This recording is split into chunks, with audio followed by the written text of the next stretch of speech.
God is jealous. Your Lord is very jealous of your love, O believer. Did he choose you? He cannot bear that you should choose another. Did he buy you with his own blood? He cannot endure that you should think that you are on your own, or that you belong to this world. He loved you with such a love that he would not stop in heaven without you. He would sooner die than you should perish. And he cannot endure that anything should stand between your heart's love and himself. He is very jealous of your trust. He will not permit you to trust in an arm of flesh. He cannot bear that you should hew out broken cisterns when the overflowing fountain is always free to you. When we lean upon him, he is glad. But when we transfer our dependence to another, when we rely upon our own wisdom or the wisdom of a friend, worst of all, when we trust in any works of our own, he is displeased and will chasten us, that he may bring us to himself. He is also very jealous of our company. There should be no one with whom we converse so much as with Jesus. To abide in him only, this is true love. But to commune with the world, to find sufficient solace in our carnal comforts, to prefer even the society of our fellow Christians to secret intercourse with him, this is grievous to our jealous Lord.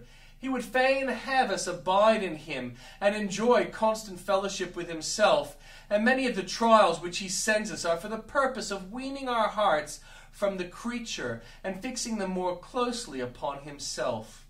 Let this jealousy, which would keep us near to Christ, be also a comfort to us. For if he loves us so much as to care thus about our love, we may be sure that he will suffer nothing to harm us, and will protect us from all our enemies. Oh, that we may have grace this day to keep our hearts in sacred chastity for our beloved alone, with sacred jealousy shutting our eyes to all the fascinations of the world. I will sing of mercy and judgment. Faith triumphs in trial. When reason is thrust into the inner prison with her feet made fast in the stocks, faith makes the dungeon walls ring with her merry notes as she cries, I will sing of mercy and of judgment. Unto thee, O Lord, will I sing. Faith pulls the black mask from the face of trouble and discovers the angel beneath.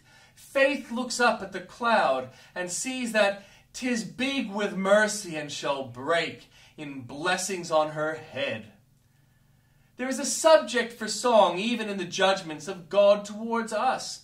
For first, the trial is not so heavy as it might have been. Next, the trouble is not so severe as we deserve to have borne.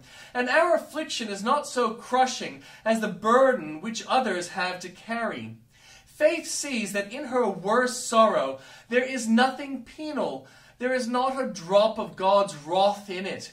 It is all sent in love.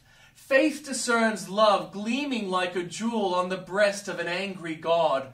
Faith says of her grief, this is a badge of honor, for the child must feel the rod. And then she sings of the sweet result of her sorrows, because they work her spiritual good. Nay, more, says faith, these light afflictions, which are but for a moment, work out for me a far more exceeding and eternal weight of glory. So faith rides forth on the black horse, conquering and to conquer, trampling down carnal reason and fleshly sense, and chanting notes of victory amidst the thickest of the fray. All I meet, I find, assists me in my path to heavenly joy. Where thou trials now attend me, trials never more annoy. Blessed there with a weight of glory, still the paths I'll never forget. But exulting cry, it led me to my blessed Saviour's seat.